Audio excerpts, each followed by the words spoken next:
And so when you see it in action, just like we talked about, you see that it's more than doable and wow, I can do this. And by the way, I'm pretty good at this side of it.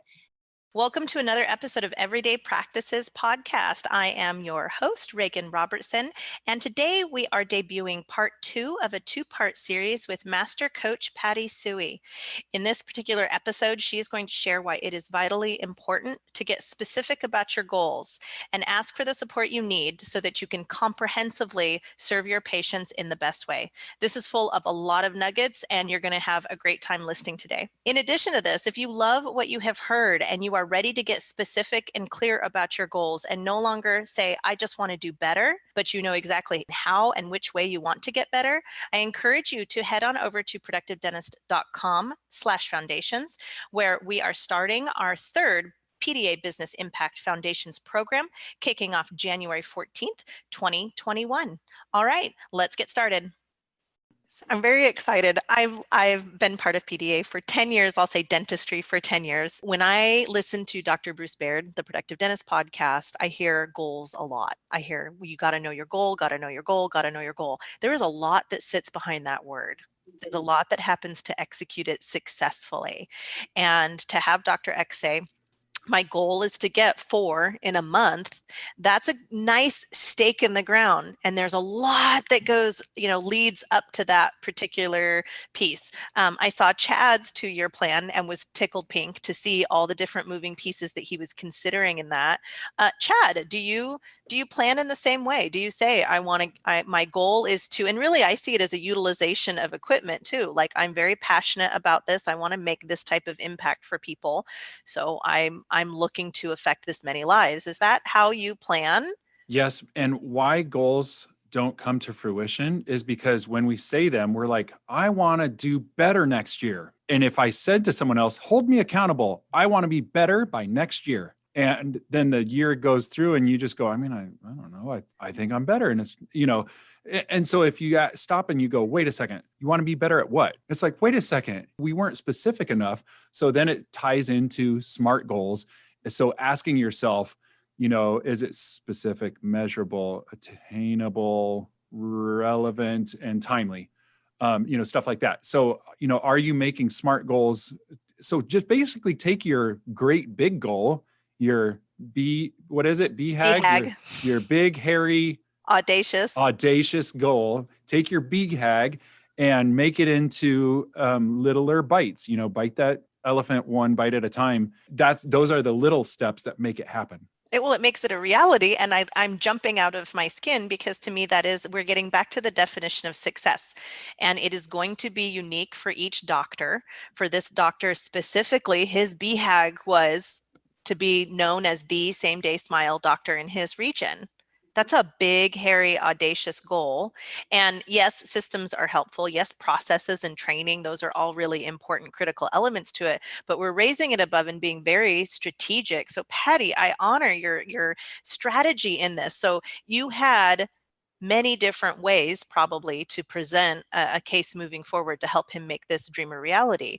And part of the strategy was doing this in-office clinical mentorship program. So at the end of the few days, what was the immediate impact felt from Dr. X? What did they relay to you?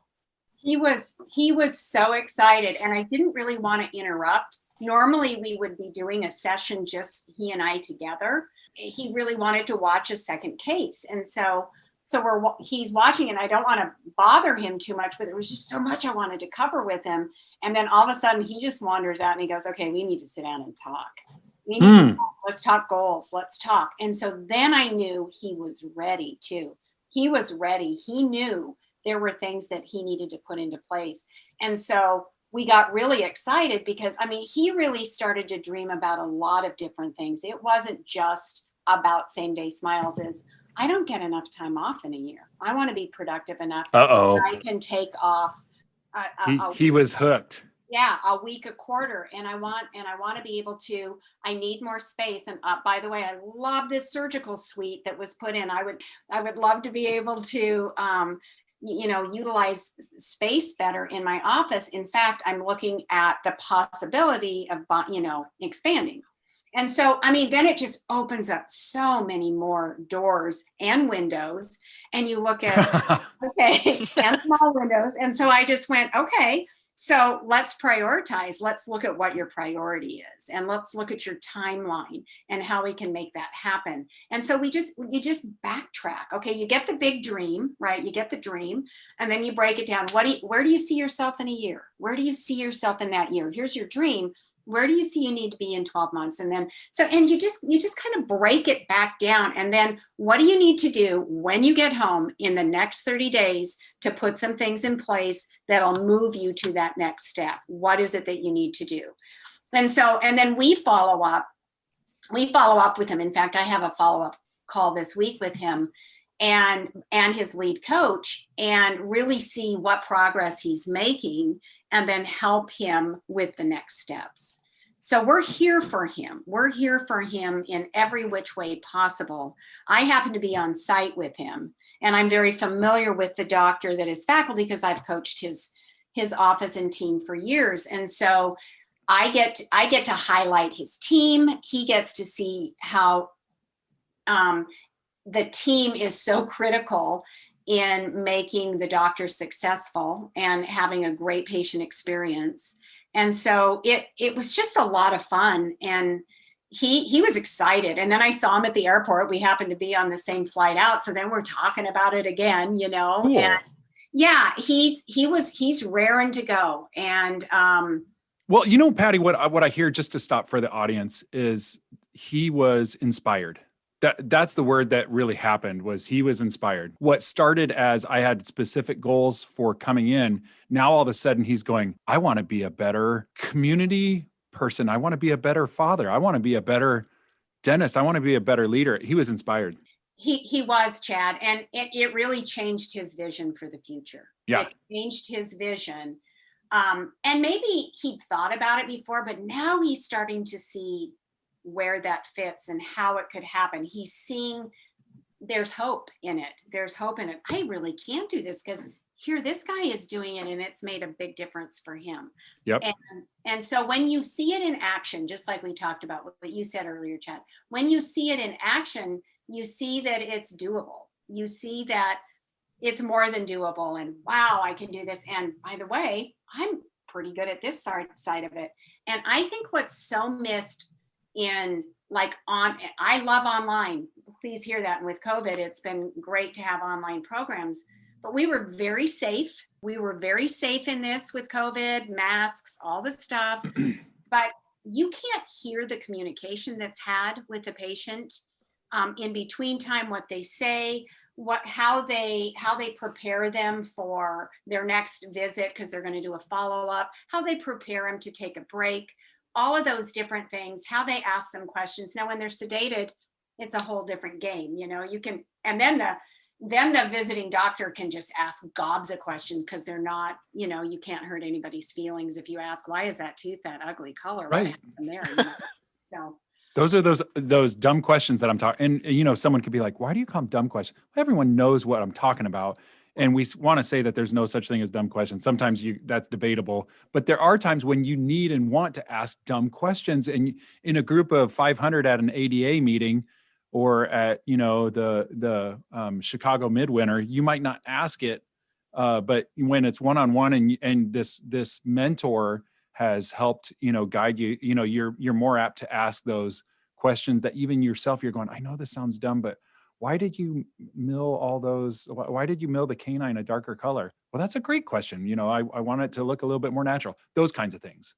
Yeah. When you think about PDA faculty, when I think about the doctors that have been our Grand Slam doctors, or they have been with us for a while, the very successful doctors, that define success on their terms, a commonality that I find is their willingness and eagerness to mentor. And I think the underlying factor is we all come from that same place. So limiting beliefs can be really harsh. And I think internal dialogue can be debilitating. I like, Chad, how you keep saying dumb questions. Yeah. When I was young, I had to strike that because I asked a lot of, in my mind, don't ask that. It's a dumb question. Right. Don't speak up. Once I figured out the hack of I'm going to sit in the front of the class and be really obnoxious because I am a hands-on learner, Yes. that is exactly what it resonates with me. I have to ask those questions. I have Right. things that I'm not connecting, and I have to do it in person. So it's interesting to see, like to your point, Patty, you don't have to be a rocket scientist to be able to do this. You don't have to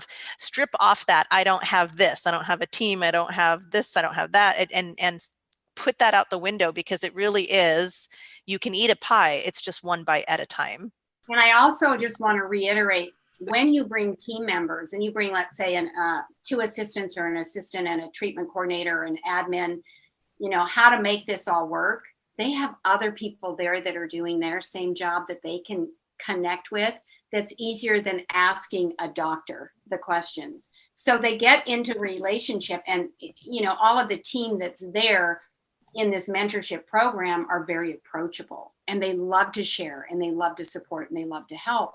So that's where the whole team can grow, and they're going to ask completely different questions than a dentist will.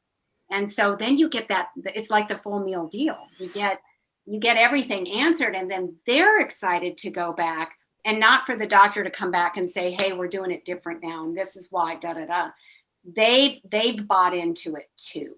Mm-hmm. And so I love that team approach, and looking how exciting it is for the individual team members. Patty, is this a shot in the arm? Does this fast track results, or is it just part of the process? How would this doctor, had he not attended this clinical mentorship program, performed with this specific goal? Well, it's real easy to, I don't have the crystal ball, and he was excited about it, but I don't think that he would have moved forward at the rate he's going to now without this. I don't want to say I guarantee it. I know him, he's going to fast track it. He will fast track it, and he's a go-getter. And so, part of it is your mindset coming into it. But when he left, I can see there are some things happening right now. That weren't happening before. So we've got these wheels turning that weren't turning at all before. And, it's just like on a train track. It starts out a little slow, and then pretty soon, look out, that locomotion is moving. That is the sad part, though, that a lot of doctors go to CE and then they don't end up doing anything with it. And I think they could have the most active, engaging of time versus watching it on a fast forwarded YouTube video, and neither one are they going to actually end up doing what they paid $1,000 or $10,000 or $100,000 to learn how to do, unless they have actionable steps to get there. So if they have a team, if they're willing to delegate, if they're going home on the plane ride, coming up with, okay, so step one, we need to make sure that we're blank. And I need to start marketing. I need to start investing 2% of my budget towards marketing to this, just stuff like that. Yeah. And that is what he did, because he had a meeting. He had a previous meeting with marketing, but he knew more of what he wanted to do when he got back. So he set up another meeting, and they started that really going. So I think that his campaign it was launching this month. So his marketing campaign? Yeah. Really? Yeah. I have a dumb question. Right. So in my own career, I have leaned on mentors, I would say, for the bulk of my learning. So I figured out what I was passionate at, and my strategy has always been to find someone that's doing what it is that I want to do and go and sit next to them and learn. So Chad, I guess my dumb question is for you. Thinking about all the different elements above the line and below the line. So this not only inspired Dr. X to think below the line of how he's going to tactfully get this into play in the practice. He thought above the line and went further on, big picture. I want more time with my family. This could be the gateway to getting some of my bigger dreams activated. Yes. Do you just do that on your own and think, do you, as a dentist, do you just sit up at night and see all of these facets in your head? I personally would need help, because I don't know what I don't know. Well, okay. I think there's visionaries, and then I think there's implementers, and that's not my own thought, but it's, books that I've read lately. And I just go, I think there's some implementers that go, well, I don't have a big dream, but I want to do what he's doing. and I know the next 10 steps to make it happen. That's what an implementer is going to do. So knowing thyself. And then there's going to be other people that are like me and Victoria, that are going to go, I want to solve the world's problems. Let's return on Monday and start day one of solving the world's problems. And then it's just shout like, out to Victoria. Whoop, that's whoop. right. But, and it's not making fun of her or me No. or anything. No, it's like we like, I'll sit on the plane and I'll try to start implementing because I want to bridge the gap. But at the same time, I've got all these pages of visionary stuff. I love when I go to, the Spear Education Center and I'm learning about CEREC stuff and I'll start emailing the office manager and I'll start emailing my assistant on the plane saying, hey, order this. Hey, do this and that. Those are my actionable steps to getting one step closer to doing that.